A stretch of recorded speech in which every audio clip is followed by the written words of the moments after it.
welcome to Education, Leadership, and Beyond, Surviving and Thriving. My name is Andrew Murata, host of the show, and welcome to our live viewing audience. Proud member of the Education Podcast Network, VoiceEd Radio Canada, or certainly if you are listening on iTunes. Thanks for tuning in. Leave us a positive comment in the show notes, as well as a live comment here today. We are going to meet from Texas, Todd Nesloney. Todd is a busy educator. He is involved. He's in the trenches, works with TEPSA. He is a speaker. He is an author. I think I'm a busy guy, but man, Todd is doing great things in education, and we are going to meet him in a quick moment here. First, a word from our sponsor. Thank you to IXL for sponsoring Education, Leadership, and Beyond. I'd like to thank IXL for sponsoring today's podcast. Over 1 million teachers use IXL in their classroom every day. IXL is the most widely used online learning and teaching platform K through 12. It empowers schools with complete curriculum, thousands of instructional resources, robust reporting, assessment data, and more. It saves teachers a lot of valuable time with ready-made plans aligned to the standards and the textbooks. Built-in engagement tools like custom competitions make learning fun for students. And IXL's diagnostic is research proven to be a strong predictor of performance on standardized assessments. And the best part, everything I just mentioned is all integrated into one platform, so you can simplify your EdTech tools. Visit IXL.com to lead your students towards data-driven excellence today. The link is in the show notes. And again, appreciate IXL sponsoring today's podcast. All right. Thank you so much for that. If you're watching live, jump in the show. Say hello. Whether you're coming to us from Texas, here in New York. It's a beautiful day here in the Northeast. Todd, you've had nice weather, I'm sure, down there for quite some time. Well, spring just finally arrived. It's almost May here, and we are surviving and thriving here in the Northeast. My opening concept is something that is near and dear to my heart, and it is this. Don't wait for inspiration and then go do that thing. Don't wait to feel inspired and then I'm going to go do that thing. Is it running that marathon? Is it writing that book? Is it losing the weight? Is it buying the house? Is it, whatever that thing is for you? Don't wait for inspiration. Do that thing and then become inspired. Right? Do that thing and then become inspired. Todd is a multi-book author. He's got a lot of books out there. You don't wait to be inspired to write a book. You start writing. You don't wait to say, hey, I'm going to get in shape. You start running. You start exercising. You start eating better. So whatever that thing in your life that you are looking to do, don't wait to feel inspiration. Do the thing and then feel the inspiration. Sometimes we get that backwards, right? We're sitting around waiting for the raise to hit us, the inspiration, God to talk to us, whatever it is. Start doing the thing and then you will become inspired. And that is near and dear to my heart. And sometimes you have to force yourself to do it, right? It might not come naturally. So I'll share that to kick off the podcast here today. But I'm excited. Here he is from Brenham. I hope I'm saying that right. Brenham, Texas. My good friend, Todd Nesloney. Todd, welcome to Education, Leadership, Beyond. Hey, Andrew. Thanks for having me here. I'm excited to be here with you. Yeah, I'm excited to be with you, Todd. You got high energy and you're a positive person, so I enjoy being around you. How are things in Brenham? How are you today? I'm doing good. I mean, I'm busy as always, but it's a work that I love. So it's hard to be sad about being busy when you're doing something you love. But yeah, rocking and rolling. Like I heard you said spring just arrived. Let me tell you, it's been hot here. So spring's been here for a minute or two. So I'm already like, oh, I'm not ready for the Texas heat in the summer. That's for sure. What's the temperature right now? Right now is, let me look at my phone, 87. 87. So if you're exercising, overcast, cloudy with a breeze, 87. It's been closer to 90 and right at 90 for a few days here. Wow. So if you got to go for a run in Texas, you got to either do it really early or really late, right? I mean, is that how it works? Really early is really your only option because it doesn't cool down for a while in the evenings. Yeah. Wow. Well, everybody's out here today in the Northeast, and we're excited about that. But Todd, you're an educator, you're a speaker, you're an author, a former principal, and I love your title at TEPSA, the Director of Culture and Strategic Leadership at TEPSA. I think that's great. So let's start there, Todd. Those the strategies. What are some strategies for you that you bring to TEPSA, as well as for educational leaders out there? What are some strategies that you would have us focus on our journey as leaders? Yeah, I think for me, one of those things that ties into not only culture, but just a great strategy of a leader is the idea of vulnerability. Number one, I think too often, sometimes when we get in positions with certain titles, we feel like we have to become a cookie cutter image of something. And we lose sight of who we really are, or we feel like that shows weakness when we show real emotion or real sadness or frustration or even excitement at times. And so for me, being real with the people I'm working with and not some kind of forced version of myself, I think that's really important. But also at the same time, thinking strategically is you got to get to know your people. When you get to know the people that you're surrounding yourself with, and you get to know their strengths and what they bring to the table, not only do you know who to tap into when you have a weakness somewhere, but you also know how to celebrate people, because you can be really specific in those celebrations where in that moment, those people feel definitely heard and valued and seen by you.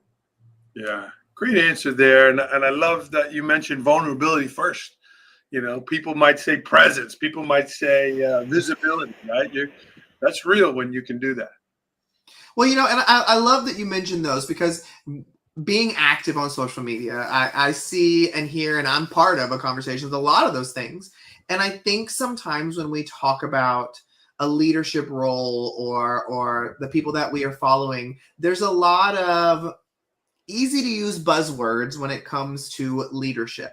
And what I'm always thinking about is, I just want to be real. Like, I want to follow someone who's real. If they're going to lead me, I want to know how they are for real. I don't want a fake side of them.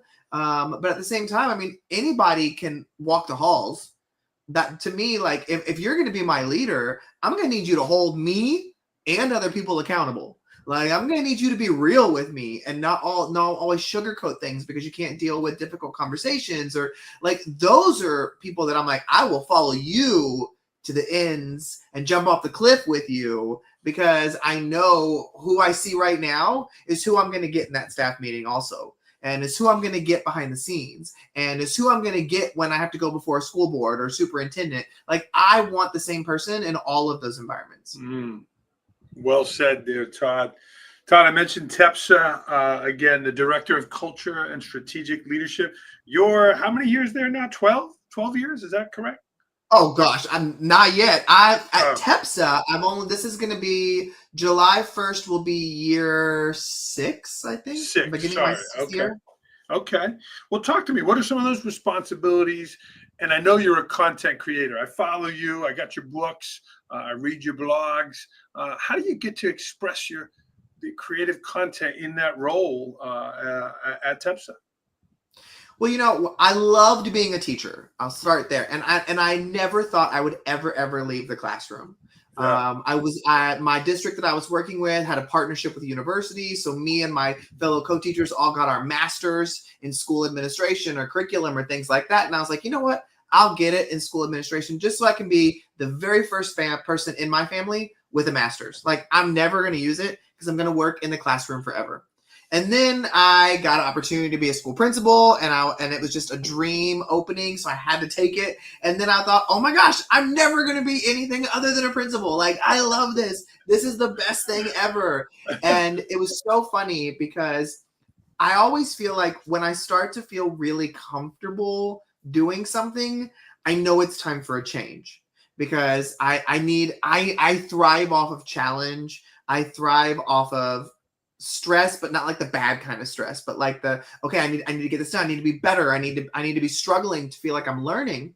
And so I was in a principal in that position, and TEPSA reached out, and I reached out to TEPSA because I was a TEPSA member for years. And so I reached out, I was like, hey, I said, do y'all ever do any hiring? Like, I don't really know. And they were like, actually, no, we're a very small workforce. We know we have a lot of members, but there's just a few of us that work here.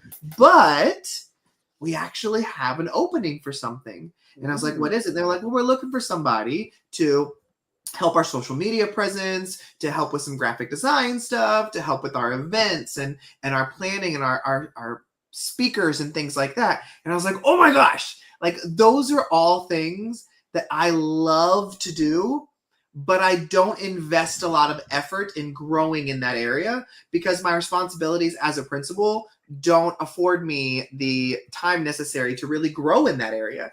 And I thought, you know what? This is something I could step into that would be a challenge for me. It would be different. I would still get to work with kids and adults in a different capacity, and I'd get to kind of grow in areas that I haven't really invested a lot of time in growing to my full capacity in. So I took the job, and they said, you can still present and do all of your keynoting that you want to do. And I was like, well, great. Then yes, I love sharing with other educators. And so I thought, if I can still do that, yes, let's do it. And I have had the best time at TEPSA. I still get to work with administrators and educators and kids all the time. I still get to travel all over the world to invest in and grow others through my speaking and consulting and trainings and all that. And I get to do social media work, and I get to do graphic design, and I get to help plan conferences. And so it really is, for me, a dream position right now. And I couldn't be happier just getting to have a job that allows me to invest so much in others and their growth, and getting to really be their partner in crime in that. Yeah. Wow. What a great story there, Todd. And it sounds like a perfect match of your creativeness, your energy. It was like they were looking for you. That's what it felt like. Yeah. And the title, that title sounds fantastic. So good for you. But also writing, Todd. In addition to all that, you've written a bunch of books here. Again, your website is awesome. His website's on the show notes, toddnesloney.com. But a lot of writing too, Todd. Talk to me about the writing in the midst of all this work you're doing. Well, it's so funny to even still to this day think of myself as a published author, because I remember growing up, like I loved to write, but it was not a writing that I really shared with many people. I never really envisioned author in a title along with my name. And I was doing a lot of really creative things in my classroom. I was starting to gain a lot of recognition for stuff. And I had made a friend with this up-and-comer at the time named Dave Burgess. And he and I were talking one day, and he said, he said, I'm starting my own publishing company. He said, I really would like to publish a book by you. And I said, Dave, I don't know how to write a book. Like, I write a blog, but writing a blog is not like writing a book. And he was like, no, I think you've got ideas. I think you've got all what it takes to do that. And I was like, sorry, Dave. I don't at this time see myself as having that capability. And so I put it off to the side. And I remember meeting a friend at a conference face-to-face for the first time. We'd been connected on social media, and we were like, hey, we were having this conversation, and the words "kids deserve it" came up in our conversation. And both of us were like, ooh, that's good. Like all these things we try to do, they all fall under the same mantra of kids deserve it. We could totally write. Let's write a couple blog posts together and see. And we were writing, and I was like, man, this is really easy to write with this person. And I was like, maybe I could write a book with someone else to get that up. So I pitched it to Dave. He loved it. And from that, Kids Deserve It was born. Still to this day, my most popular book and someone I'm so proud of. But after writing it, I said, done, like one and done. That was a huge undertaking. My heart and soul was on the page. Like I put everything I had into it. And then the itch came back again when I was like, oh, because I'm also the same kind of guy where it's like, I don't want to do what's already been done. Like that doesn't excite me. People often say, Todd, do you have a 5 or a 10-year plan? And I'm like, no, like my plan is what I'm doing tomorrow or next week, because I'm very adamant about, I want to love what I'm doing. And I don't want to make a plan 5 years down the road when I don't know if I'm going to love doing that 5 years down the road. Like, I want to be all in with what I'm doing now. And so that's kind of my own philosophy. And so I was like, you know what? If I'm going to write another book, it needs to be different. Like, it needs to be not what is all out there that I could find really easily. And I was working with my team at Webb Elementary, where I was principal, just listening to them and hearing all these amazing things and thinking, God, y'all are brilliant, and you don't even know how brilliant you are. You're not on social media. You're not going to too many conferences. And I thought, you know what? Why don't I use some advice that my friend Jimmy Casas gave me? Jimmy Casas, author of Culturize, tons of books, fantastic guy. When I was coming up and deciding to be a principal, he kind of was my mentor and helped me in all that. And he said, Todd, remember this. He said, no matter how big of a platform that you are given, he said, I always want you to remember to amplify the voices of others louder than you choose to amplify your own. That has stuck with me so deeply. And so when I was talking with my team and realizing all the brilliance they had there, I thought, that's a book I could write. I could write it similarly to Kids Deserve It, with new ideas that I gleaned, but incorporate all their voices in there and let them have their moment in the sun. Let them all become published authors in their own right. And so I wrote my second book, Stories from Webb, because I was at Webb Elementary, where it's just like Kids Deserve It, but every chapter features an insert from a different staff member on campus. From our custodial all the way up to the assistant superintendent, all got a letter. And from that, it just went to, then I was really into literacy instruction and really educating myself in that. That's where Sparks in the Dark came from. Then I was really trying to grow myself in student leadership and amplifying the voices of kids, regardless of their age, which is where When Kids Lead came from. And then it was 2020, and the world was all over the place, and everybody was not sure of anything, and just so much sadness and anger. So I reached out to some friends and I said, let's do a different kind of book again. Let's do a book that is just a book of hope, like a book of promise that anybody could pick up at any chapter and find something they need, with artwork to go along with every chapter being 1 to 2 pages max. We can have poetry, we can have stories, we can have inspiration. And the whole idea of no matter what season of life you find yourself in, and that's where In This Season, Words for the Heart was born. And then my last book, to answer a short question with a really long answer, is Building Authenticity. And that was with my buddy Tyler. I've spent a lot of time in really diving into the word leader and leadership, and really coming to an understanding and really struggling with the fact that so many people don't see themselves as a leader. And the reality is, every single one of us have a leader within. Many of us just haven't chosen to embrace that, or just don't believe it yet. And so Tyler and I were talking, and we were like, you know what? We want a book that's not just for educators, that anybody can pick up. That's all about, here is how you grow that leader at work. Here is how you grow that leader at home. And here is how you grow that leader out in your friendship circles. Because all those pieces you lead in some capacity. And so that's where Building Authenticity, a blueprint for the leader inside you, came from. And no, I'm not working on any writing right now. I have nothing that I am ready to put down on page yet. When I do a book, it's all in. And right now my focus is on other things that I love. And so as of now, I will tell you, there are no more books from Todd Nesloney, but my wife can attest to the fact that just wait till a wild hair hits me tomorrow. And I'm like, oh my God, I got a book I have to write now. But right now, no, I'm not working on any other books. I love it. 7 books there. They're on his website. Thanks for sharing that story, Todd. Todd, there's a lot of people that talk about writing a book. You actually went and did it multiple times. What's your process? You know, I talked in the opening segment about doing the work and then becoming enthused or passionate about it. You know, how if I'm a school leader or an educator, I want to write it, how do I do it? Well, you know, first I will say everybody's process is different. So if you hear someone share their process and you try to emulate it and it doesn't work, it just may not be the process for you. Because even with each of my co-authors, because each of the books that I have a co-author with, it's a different one. Because I love working with other people and growing myself in that way. Every single one of them wrote differently than I did. None of us ever wrote the same. But my personal process is, and this came from advice from Dave Burgess. He said, when an idea hits you, write it down. I don't care how short it is. I don't care how long it is. Just put everything into a Google Doc. Just type all your ideas, everything, and then you can organize some of it later. And so for me, when I've been writing any of the books that I've written, it's been a process of, oh, I'm inspired. Give me a computer. I need to type. I need to get this out. And otherwise it's like, okay, well, no, I may go 2 months working on a book and not write a single word, because there's not anything that is heavy on my heart rate then to put down on the page. And so I don't want it to be on the page. And so it's very much of I'm just waiting until I'm inspired. And so usually a book for me takes between 8 months to a year to knock out.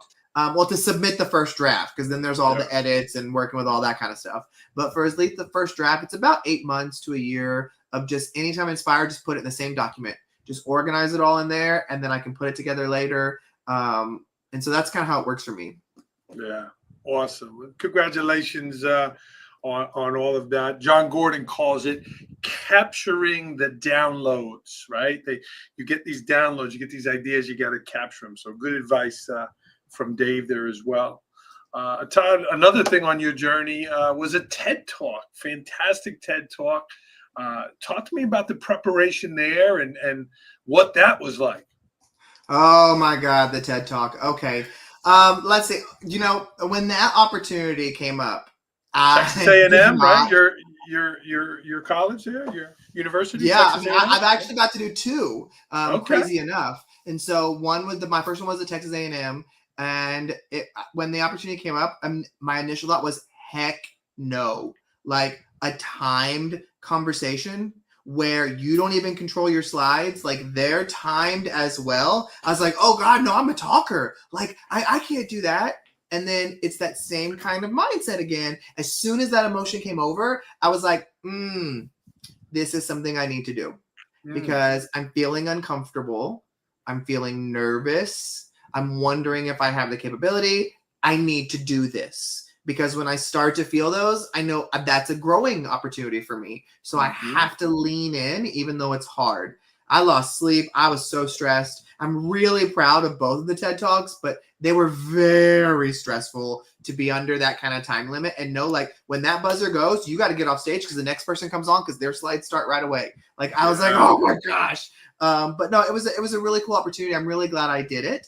But it definitely was a growing thing for me. Yeah, those are on YouTube. You can check those out, and good for you there, Todd. These are great kind of things you do as a leader, right? Like, and you've mentioned growth, right? I've grown from these opportunities. Friends, if you're watching live, jump in. Our friend Joe Stickle, a principal from Missouri, is watching, Todd. So please jump in the chat. I love it, Todd. Well, writing books, creative artist for TEPSA, TED Talk. But you also speak a lot, Todd. You travel around the country and you speak. A great speaker engages their audience, Todd. What are some of your go-tos? What are some of your things that you are going to be memorable in the hearts and minds of your audience, that you can capture their attention? What are some of your go-to strategies? When I first started speaking, I thought I had to be like speakers I idolized. And that was totally the wrong avenue for me. And so for me, I've learned very quickly, like when I do my best and get the best feedback and feel the best after, it's when I was most authentically me, when I wasn't trying to be someone else in a style that someone else did.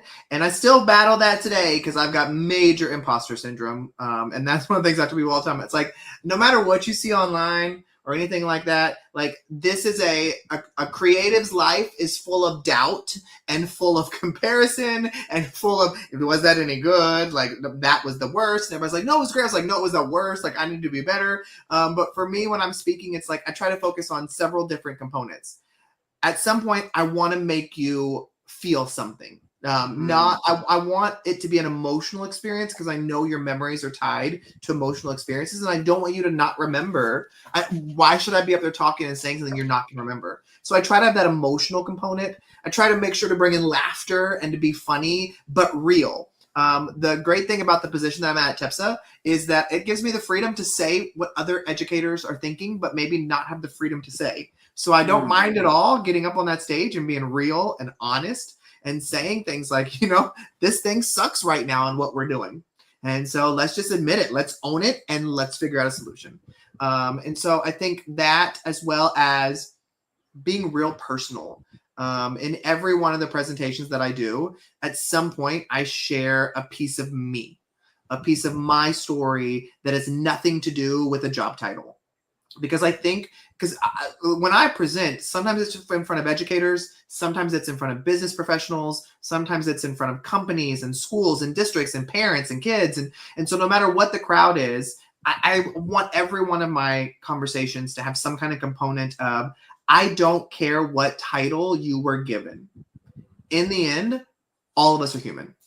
And all of us are not the job or not the title we were given. And the moment we lose sight of that, we don't do the work we were meant to do as good as we were meant to do it. And so part of the way I try to get that across is by being vulnerable in front of the people I'm with that I've never met before, that just sharing pieces of my journey, and sharing things and having it connect back to the message in some way, but letting them know, like, I want to show you what vulnerability can feel like from the other side, and why this work is important, and why we can't be a closed off, just emotionless box. And you said something at the beginning of this conversation that really it resonated with me. It was like, and maybe it may have been off screen, I don't remember when we had this conversation, but it was the whole idea of, sometimes we just got to leave our stuff in our car, and we can't always do that though. And even when I think about my book, Kids Deserve It, there is one chapter in there that I don't agree with, that I have learned and grown since I wrote the book. And it's a chapter, and I talk about this in many of my presentations. I apologize that it's in there, but I say, I wrote a chapter very ignorantly called "Leave It in Your Car," and the whole chapter is about how leave all your mess, all your drama in your car, and show up at that school and be everything those kids need you to be. And the reality is, if my spouse just lost their job, I can't leave that in the car. If I just got test results and I found out something medically, I can't leave that in the car. If I just lost someone I love, I can't leave that in the car. It comes with me, because when you get me at your school or your company or whatever it is, you get all of me. Now, that doesn't mean I need to be coming into work having a full-on breakdown. Like, there are some lines here. But what I'm saying is we have to acknowledge the fact that every single one of us are people first. And when we have those difficult conversations, when we have those emotions bubble up, when we have any of that, look at it as dealing with a person first and work in that. And so I think that's one of the big things for me, is in speaking, to have that reminder that we can't forget that. We can't lose sight of that. Well, no, but they're the parent, or no, but that's the principal. They're supposed, but no, they're a person first who will make mistakes. How can we work with that knowledge when deciding how we're going to respond? Great answer, Todd. You mentioned vulnerability, you mentioned growth, and here you keep visiting them through the stories you're telling right here on the podcast. And I love the point where you talked about engaging your audience emotions. I like the acronym SEE, Todd, SEE, significant emotional experiences. And that's how you can reach your audience. That's how you can reach them, whether it's a personal story like you shared there. So thank you for that. And again, Todd's website is in the show notes. Speaking, writing, so many good things there.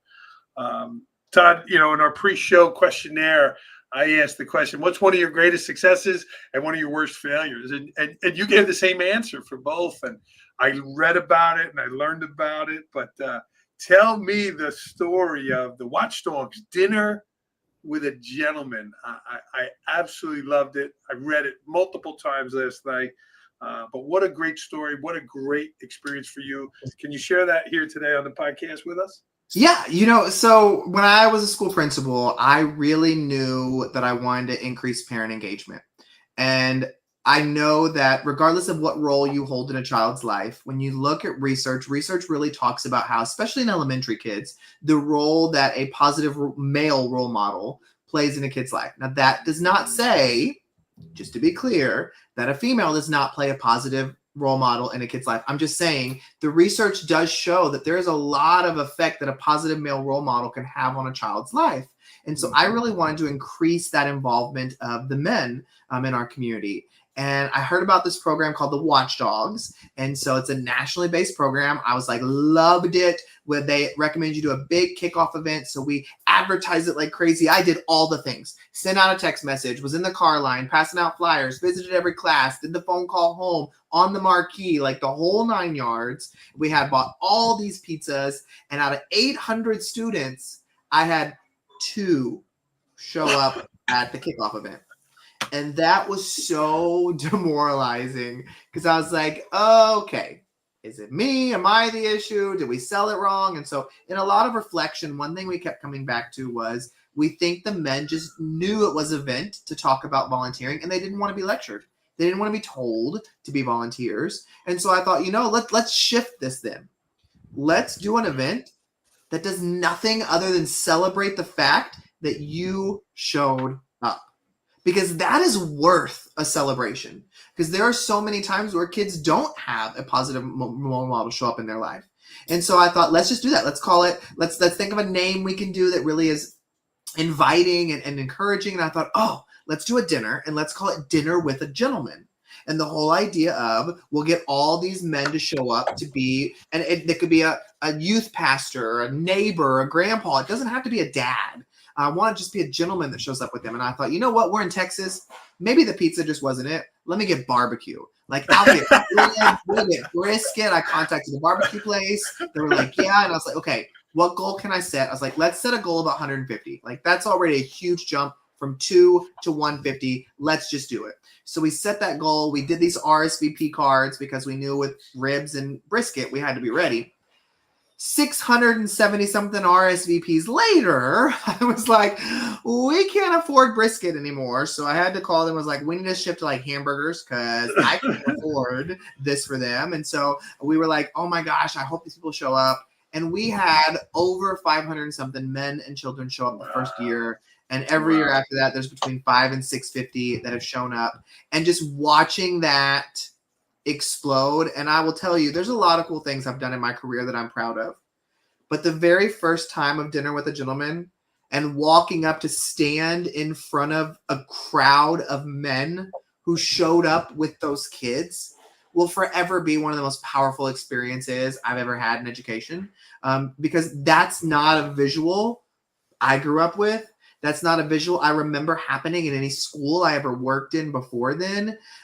Because especially in elementary education, it's usually the moms or the female caregivers who show up at those events. And so to just be in a room and look out and see nothing but all these shapes and sizes and backgrounds of men who showed up for these kids, that was so powerful for me.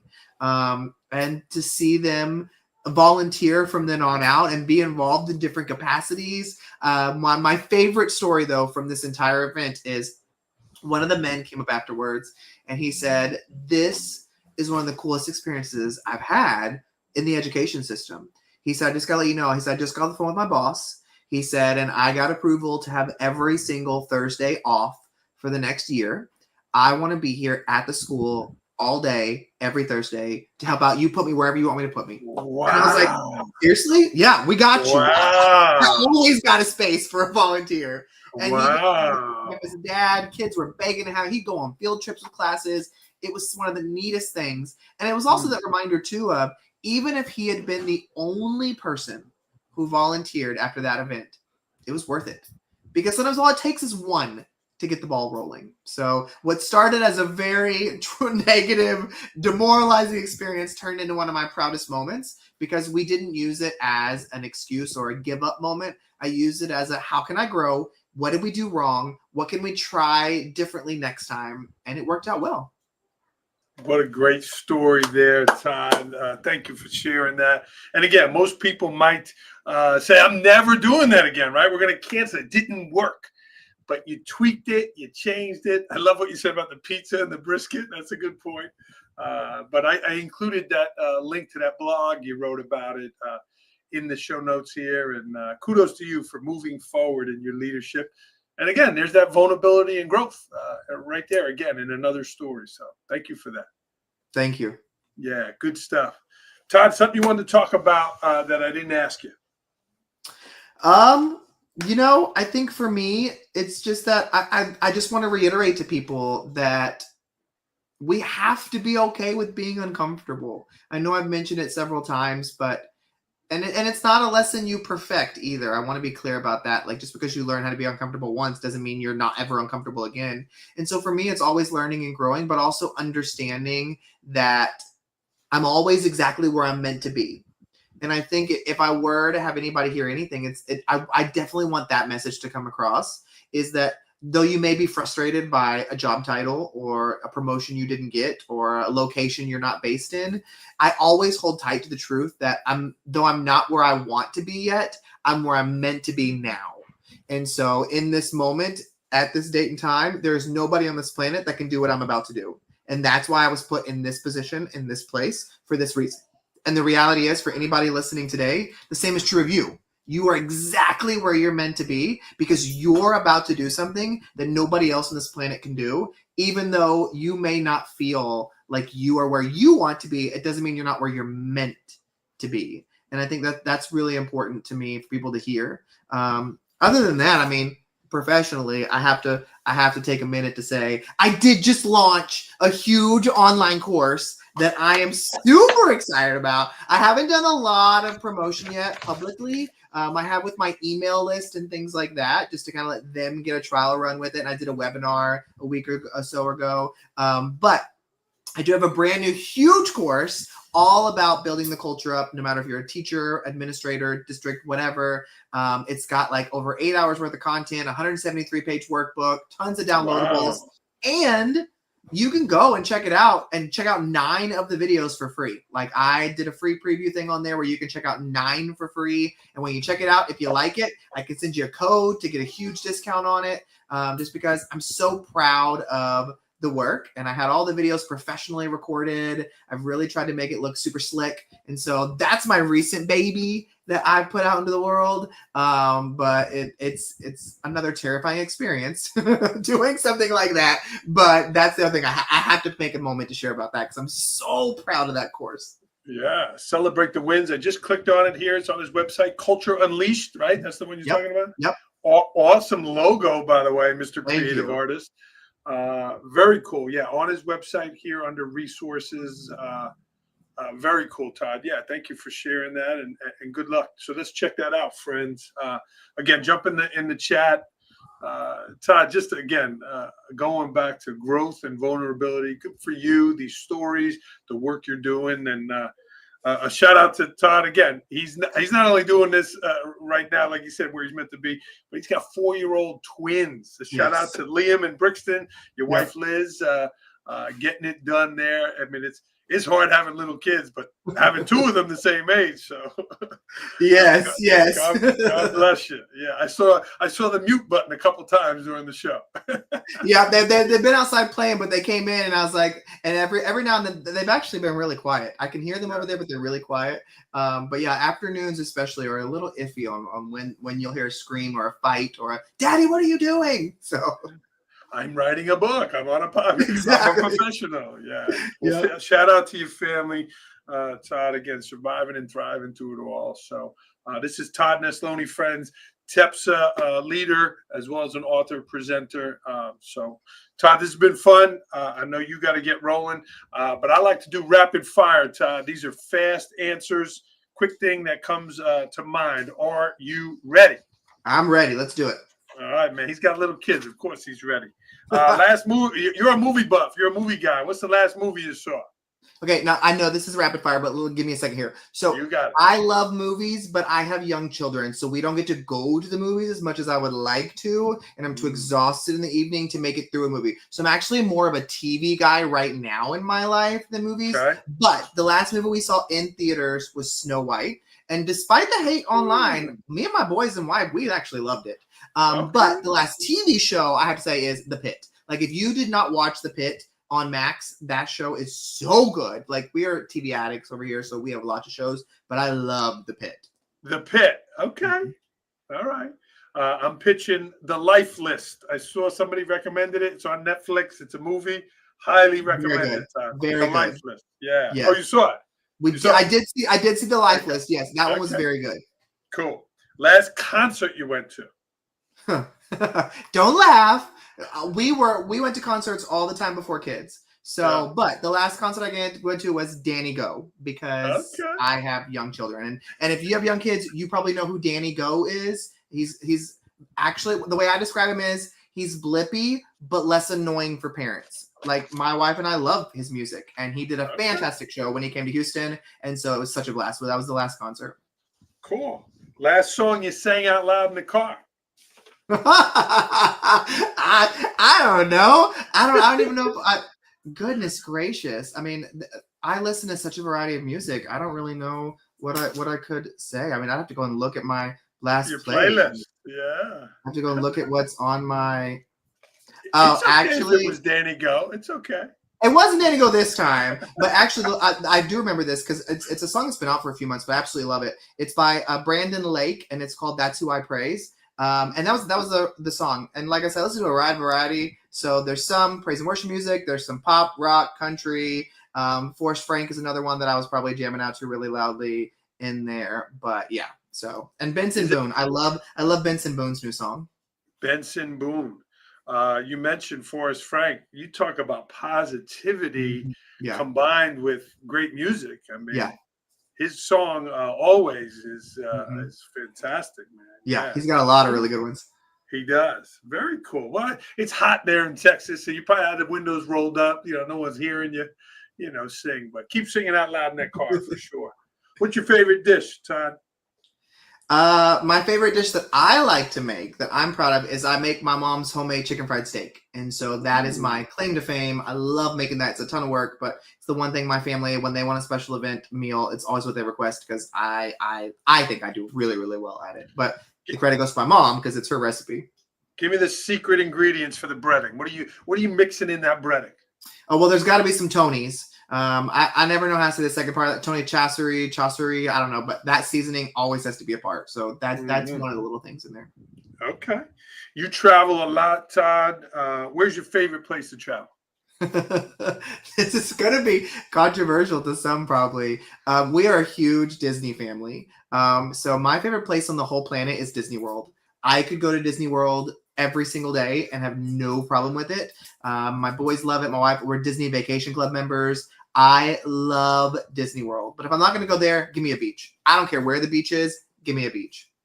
You go Florida, you go California. I mean, you're right in the middle. Where are you going? Yeah, that's right. If I'm going to go to a beach, if I don't want to fly, I'll go to Galveston. It's not as pretty. But I mean, I don't really care. Like we went to a beach in South Carolina. Absolutely loved it. We've been to Jamaica. Loved it. We went to the Bahamas. Beautiful beach there. So I don't really care where the beach is. I just love the sound of the ocean. Brenham, Texas is fill in the blank. Bluebell Country. If you are familiar with Bluebell ice cream, we are where it is made. So that is our claim to fame. Ah, that sounds like an invitation for a visit. Yep. Your Texas sports team. I'm not a huge sports fan, but if I didn't say the Astros, my mother would rise from the grave to kill me, and my wife would be like, how could you not say the Astros? They are huge Astros fans, so I'm naturally a fan of the Astros as well. Long-time rivalry with the Mets, recently with the Yankees, a lot of tussling with the New York teams there for sure. Yep. In 2025, I will fill in the blank. Oh, goodness. In 2025, I will continue to grow into the person I want to be. In 2025, I will stop fill in the blank. I will stop doubting that I'm where I'm meant to be. Because my therapist and I have been working on that for years of just my struggle with doubt and comparison. And so I think that's what I would love to have my 2025 goal to stop doing. Keep rolling on that. If you weren't in education, what field would you be in? Anything with kids. For a while, I thought it was going to be social work, but I couldn't sort of separate myself emotionally from that. But I would always want to do anything with kids. And now I've fallen in love with working with adults. So just helping people discover the best part of themselves, whatever that may look like, that's where my passion is right now. Yeah. Talking about shifting those jobs, Todd, like you did. Someone said to me once, Andrew, you're now supporting the adults, and those adults are supporting the kids. So the better that you can help the adults be, the better off they're going to serve the kids. So it's that's exactly right. Yeah, that helped me shift my focus there. What's your biggest public speaking goof? You ever screwed up speaking? I mean, I feel like I'm my hardest critic, so I feel like there are major issues with every one of my presentations. I'm like, not going to do that again. Why did I do that? What happened there? Whether it's the clicker I didn't charge the clicker the night before. I missed a slide in the presentation. Everything went out. I mean, there's all kinds of things. So, I mean, I could list all day long. The show must go on. At 8 a.m. on Saturday morning, I am fill in the blank. I am at a donut shop with my boys because that is our Saturday tradition. Is every Saturday morning, and they're always up before 8. We go to a local donut shop and we get donuts together. Same place, or you go around? Same place. I would like to mix it up, but we tried one time and they said no. We want to go here every time. I said okay. Same place, same donut, or are they mixing up the donuts? You know, for a while it was the same, but in the last couple of months they have changed it up a lot. So okay. All right, I like it. I want to picture this Saturday. Get that curiosity going. Something about Todd Nesloney that people do not know about. I guess one of the things, there's two, I guess, that some people may know, but not a ton. One is I got to go to the White House and meet the president at the time, and that was pretty cool. I still do not believe that would happen unless there's video proof. Thank God there is, because otherwise it didn't feel real. But the other thing is, as a kid, I was in rodeos. So I rode bulls, I showed horses, I did all that. And that's always really shocking to people. They're like, what? I'm like, yep, I have over on the side over there. I still have a case with all my belt buckles that I won at rodeos in Texas. So yeah, I was in the rodeo circuit. Wow. Very cool. This was a lot of fun, Todd. My face hurts from smiling. Todd Nesloney, friends, leave him a positive comment in there. Very vulnerable, very authentic, as your book titles, and certainly, Todd, thank you for modeling growth. Thank you for modeling moving forward in so many of the things you talked about today. So we appreciate you. Thanks for having me, Andrew. Yeah, check out Todd again at the TEPSA website, toddnesloney.com. And Todd was gracious enough to have me. I am coming to TEPSA this year. There's a lot of great master classes there that not only attendees in the conference can go to. These are extra things that they sign on part of the conference. So very grateful, Todd, to be coming. TEPSA runs fantastic events, so you could go to TEPSA.com and check that out as well. Todd, keep rolling in your business, keep surviving and thriving, and best of luck to you and your family. All these good things happening. So I wish you the best. Thanks, man. Same to you. All right, stay on the line for a second. We're going to sign off, friends. Keep surviving and thriving. And again, check out all of Todd's great work he has there on his website. Keep rolling, friends.